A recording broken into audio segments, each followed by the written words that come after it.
Hello again. So I'm actually going to do this video about R1 in 3 parts.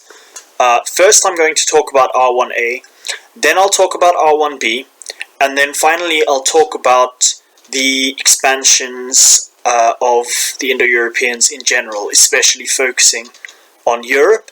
And at the same time I'll talk about the distinction between the Centum and Sartum languages and how that seems to follow more or less R1a and R1b lines, the exception being Armenia, but Armenia is not strictly as strictly Sartum as the Sartum languages.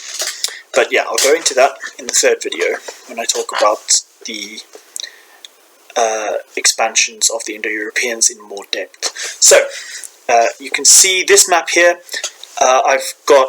I've started where we left off with R1a coming about in 28,000 years before the present time. R1a and R1b have diversified from one another by 24,000 years before the present time.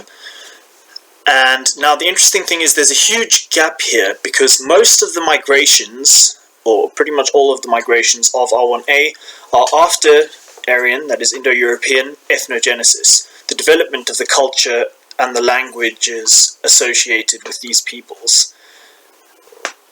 So there's a gap here between R1a and R1b appearing in 24,000, and the estimated date of the appearance of the Proto-Indo-Europeans, which earliest estimates are about 8,000. And so you see, you've got a few competing theories about the homeland of R1a. The Kurgan hypothesis has most of the migrations of R1a beginning with a culture in the Kurgan region in the Pontic steppe. My theory is more east of the Caspian steppe, which is a theory supported by very ancient Iranic literature that has a much older oral history. That's the Zend-Avesta, the scriptures of Zoroastrianism, which is founded based on an Iranic pagan doctrine that had existed at the end of the Stone Age. If you look at the text, it seems that it was in the Stone Age transition that it occurred right at the end of the Stone Age, so that its genesis occurred. And some also have an out of India theory. So you can see I've placed my best estimate, and then I've placed the other two competing estimates about where the Heimat of the R1a peoples was. And the R1a and R1b peoples, after the lineages diversified, were obviously still in association with one another for all of this period, this gap that separates 24,000 and 8,000 years ago, because both developed Indo-European culture and language. And then we'll come to the Sartum-Centum split later, but it's thought, another interesting thing here is that the estimate for the time that the Proto-Indo-European language was spoken is often given as later than the 8,000 year figure that seems to be the outside limit of Aryan ethnogenesis.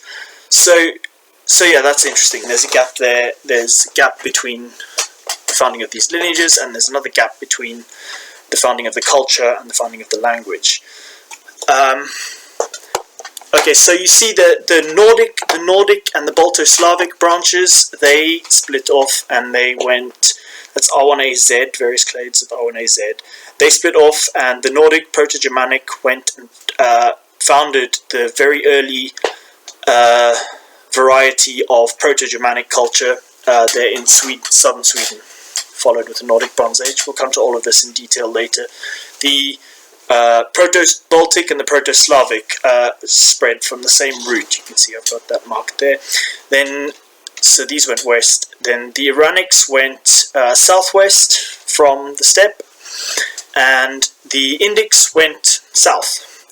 and then southeast, initially into North India, and then into the whole of India. And then you can see I've put here, only 800 years ago, the last of the Hindu conquests, the last of the Hindu kingdoms was founded in Southeast Asia. So although Hinduism and R1a are not prevalent in Southeast Asia, the royalty still carry in practice them.